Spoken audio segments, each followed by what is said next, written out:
नई बहू को लग गया दस्त। अर्पिता की शादी के ठीक एक दिन पहले सगाई का फंक्शन था। उसके ससुराल वाले जबरदस्ती उसे खिलाने पिलाने में लगे हुए थे। हर कोई यही कह रहा था कि नई बहू को मैं पहले खिलाऊंगा, कोई कोई कहे मैं पहले खिलाऊंगा। यही करते करते अर्पिता परेशान हो गई, पर वो क्या भी करती। जबरदस्ती सब फोटो खिंचवाने के चक्कर में अर्पिता के मुंह में जबरदस्ती बर्फी और रसगुल्ले के टुकड़े भरते ही जा रहे थे। जब खाने पीने की बारी आई तो सबने प्लेट साथ में लगा दिए। अंकिता की बहन, अर्पिता खाओ ना, तुम कुछ खा ही नहीं रही हो। अगर अभी भूखी लगेगी तो कल फिर फोटो के समय तुम्हें भूख लगेगी। हाँ अंकिता की जीजी जी, अरे साले साहब, अर्पिता को भी तो कुछ खिलाओ, खुद ही खा जा रहे हो। अंकिता, जीजू मैं कहाँ मना किया है, खोलो नहीं, सब तो ही दोष देंगे। अंकिता की माँ, अरे तुम सब छोड़ो, अर्पिता बहू मेरे हाथ से गुलाब जामुन खाएगी, क्यों खाएगी ना। अर्पिता क्या ही कहती, वो चुपचाप अपनी होने वाली सास के हाथों से पूरा गुलाब जामुन लेती है। अब तो होने वाली मम्मी, बुआ, मौसी, भांजा, भांजी, भतीजा, भतीजी अब अर्पिता के मुंह में जबरदस्ती खाना ठूसे रहे थे। अर्पिता तो परेशान हो रही थी, पर वो नए बनने वाले रिश्ते के दिल रखने के लिए चुपचाप उस समय सगाई के फंक्शन में खाती रही। उस रात तो जैसे तैसे अर्पिता सो गई। अगले दिन उसकी शादी थी। शादी के फंक्शन में भी सुबह से रीति रिवाज शुरू हो गए। मायके में आए मेहमानों ने सभी रीति रिवाज निभाते हुए अर्पिता को कुछ न कुछ खिलाना शुरू कर दिया। जो मेहमान आए अर्पिता के मुंह में मिठाई और खाने की चीजें खिलाते रहे। अर्पिता, बस चाची जी, और मन नहीं है। चाची, अरे थोड़ा सा तो खा ले, फिर शादी के बाद हम कौन सा खिलाएंगे। हाँ ताई, तभी तो मेरी बारी रह गई। रुको, ये लो बेटी, एक निवाला मेरे तरफ से भी खा लो। तुम भी क्या याद रखोगी, तेरे ताई ने तुझे खाना खिलाया। अर्पिता, मम्मी बस मुझे और भूख नहीं है। ये रीति रिवाज कितनी देर चलेगी। अभी अंकिता की मम्मी पापा भी आकर गए हैं, उन्हें भी मुझे बहुत सारा खिला दिया है। माँ, अर्पिता ऐसे किसी को मना करते हैं, अच्छा नहीं लगता। कोई बात नहीं, थोड़ा खा ले। वैसे भी अब तेरी शादी हो जाएगी, फिर कौन सा तेरे चाचा ताई और मामी वगैरह को तुझे खिलाने का मौका मिलेगा। ठक, तेरे मामा जी और पापा बुला रहे हैं, मैं अभी आती हूँ। किसी तरह अर्पिता की शादी हो जाती है और शादी के बाद तो अपने ससुराल आती है, पर शादी की रात ही अर्पिता के पेट में गड़बड़ हो रही है। जैसे तैसे उसे फेरे के समय अपने आप को संभाल लिया, पर ससुराल पहुँचते ही उसकी हालत बिगड़ गई। तभी अब नई नवेली बहू किससे कहे और कैसे कहे।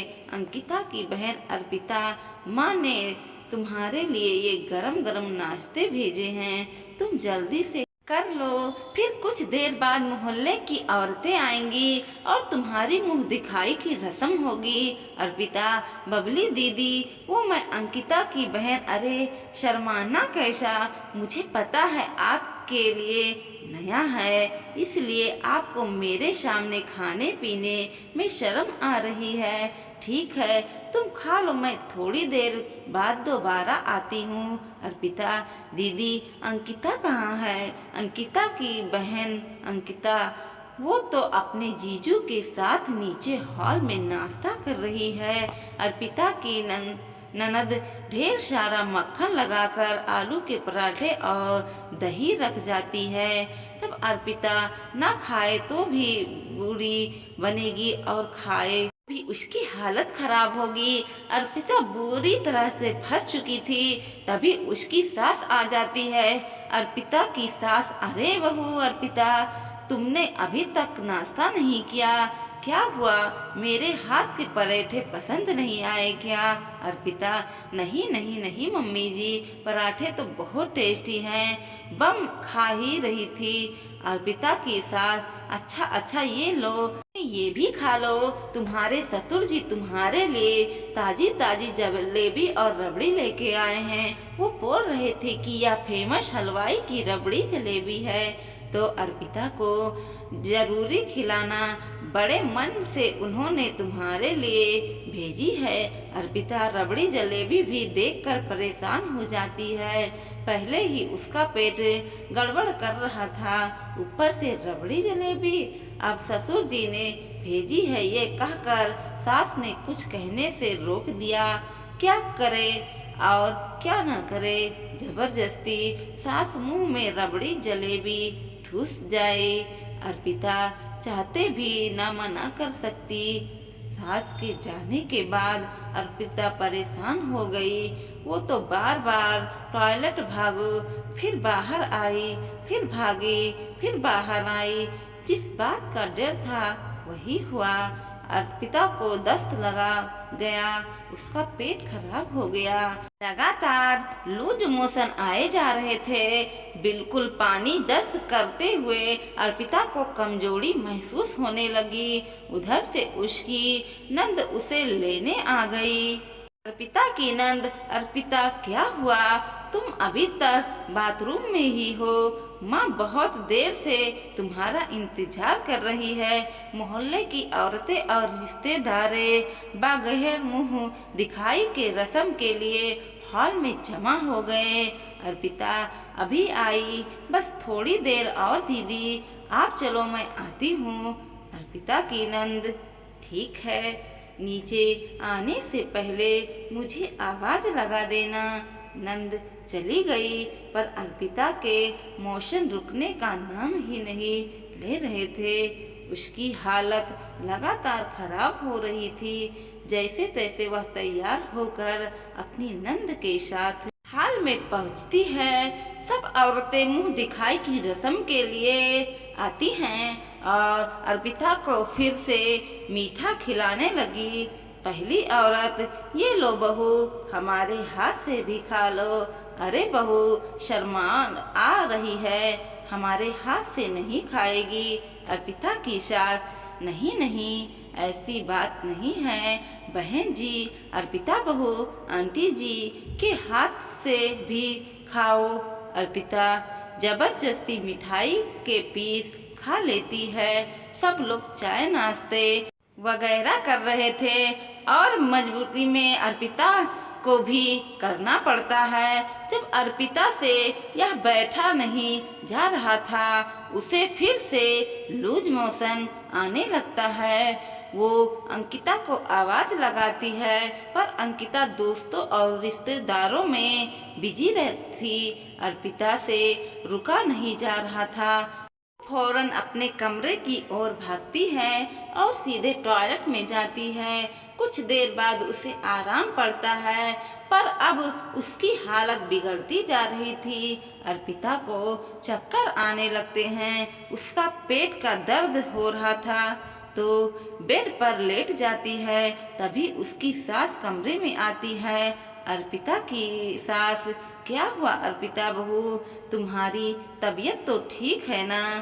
अर्पिता जी, मम्मी जी मैं ठीक हूँ, बस ऐसा ही। अर्पिता अपने सास के बात का जवाब नहीं दे पाती कि अचानक से उसे फिर से लूज मोशन आ जाता है और वो टॉयलेट में भाग जाती है। अर्पिता की नंद, क्या हुआ अर्पिता भाभी, आप कुछ छिपा रही हो? कहते कहते अर्पिता बेहोश हो जाती है। उसकी सास और नंद दोनों घबरा जाती हैं। अर्पिता की सास, अरे अर्पिता बहू क्या हुआ? बबली, एक बार अंकिता और उसके बाबूजी को बुला कर ला।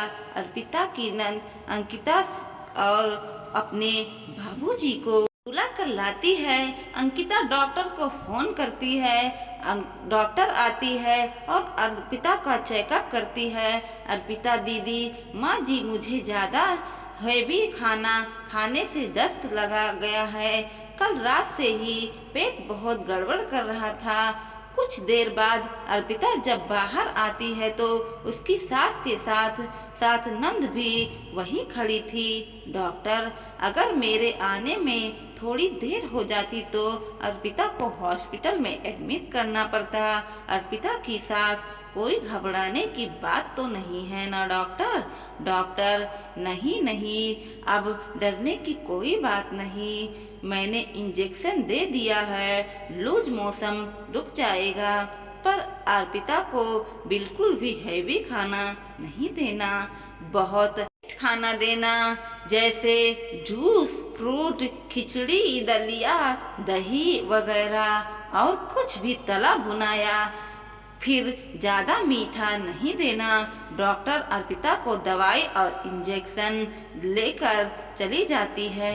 कुछ देर बाद अर्पिता को आराम पड़ता है। अर्पिता की सास, अरे अर्पिता बहू, तुमने पहले क्यों नहीं बताया? वैसे देखा जाए तो गलती हमारी है। हमें भी इस बात का ख्याल रखना चाहिए था कि बहू ही कितना खा लेगी, वो भी अपने मायके से आई है। 2-3 दिन उसे वहाँ पर भारी खाने ही खाए होंगे। ऊपर से हमने उसको इतना जबरदस्ती खिलाना पिलाना दिया। छोटी सी तो पेट है मेरी बहू का।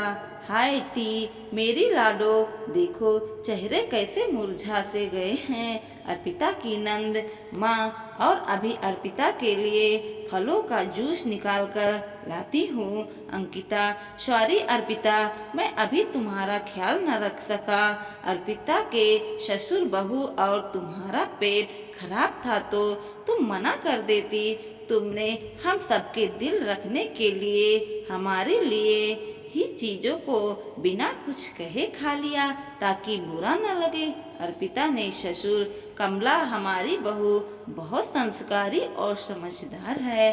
अर्पिता के ससुर, जीते रहो, तुम घबराओ नहीं, तुम जल्दी ठीक हो जाओगी।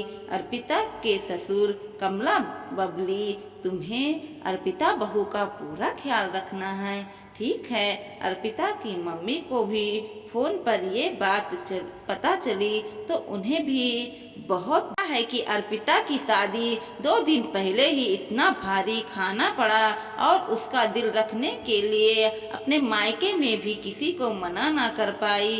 शादी के बाद वह अपने ससुराल में नई बहू बनकर आई तो किसी को भी मना ना कर सकी। सबको अपनी गलती का एहसास होता है।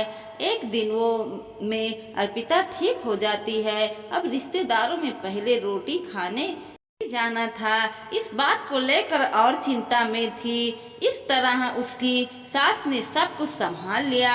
अर्पिता की सास, अर्पिता बहू चिंता मत करो, अगर रिश्तेदारी में पहली रोटी पर जाना है तो कम से कम 2-3 दिन का गैप होगा। लगातार हम भी तुम्हें रिश्तेदारी में खाने पर नहीं भेजेंगे। जब तुम्हारी ही चाहे तब जाना। अपनी सास की बात सुनकर अर्पिता खुश हो जाती है। वो खुश थी कि उसके इतने अच्छे ससुराल मिले हैं जहां परिवार के सदस्य एक दूसरे की परेशानी को समझते थे। दोस्तों, वीडियो पसंद आया हो तो लाइक कीजिए, शेयर कीजिए और सब्सक्राइब भी कीजिए और देखते रहिए कोमल मोटिवेशनल 2.0।